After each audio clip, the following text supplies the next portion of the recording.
Norway নিয়ে একটা good news দিতে আসলাম। আপনারা জানেন ২ বছর আগে যখন নরওয়েতে টিউশন ফিটা এড করা হয়, তখন তাদের স্টুডেন্ট অনেক ফল করে। স্পেশালি ইন্টারন্যাশনাল স্টুডেন্টদের জন্য যেই কোটা আছে তাদের, সেইখানে 80% স্টুডেন্টই ফল করে। আর এর ফলে তাদের সার্ভিস ওরিয়েন্টেড যে ইন্ডাস্ট্রি গুলো আছে like dish washing, cleaning, construction job, food delivery এই ধরনের জবগুলোতে অনেক এমপ্লয়ি ক্রাইসিস দেখা দেয়। এর কারণে রিসেন্টলি নরওয়ের সংসদে তাদের এমপিরা একটা বিল উত্থাপন করে যেন হচ্ছে ইন্টারন্যাশনাল স্টুডেন্টদের জন্য টিউশন ফিটা আবারও রিমুভ করে দেওয়া হয়। সো এটি যেহেতু বিল আকারে উত্থাপন হয়েছে সেহেতু একটা পজিটিভ রেজাল্ট আমরা আশা করতে পারি। আর যদি নরওয়েতে টিউশন ফিটা আবার রিমুভ হয়ে যায় তাহলে এটা আমাদের বাংলাদেশি স্টুডেন্টদের জন্য অনেক বড় একটা পজিটিভ দিক হবে। বিকজ আপনারা জানেন নরওয়ে হচ্ছে নর্ডিক কান্ট্রিগুলোর মধ্যে খুবই ফাইন্যান্সিয়ালি স্টেবল একটা কান্ট্রি। শুধুমাত্র নর্ডিক কান্ট্রিদের মধ্যে না, ওভারঅল ইউরোপের মধ্যেই নরওয়ে ফাইন্যান্সিয়ালি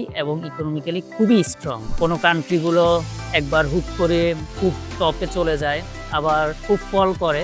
সেই জায়গায় নরওয়ে অলওয়েজ একটা ব্যালেন্সড ওয়েতে স্টেবল ছিল, আছে এবং আমরা আশা করি থাকবে।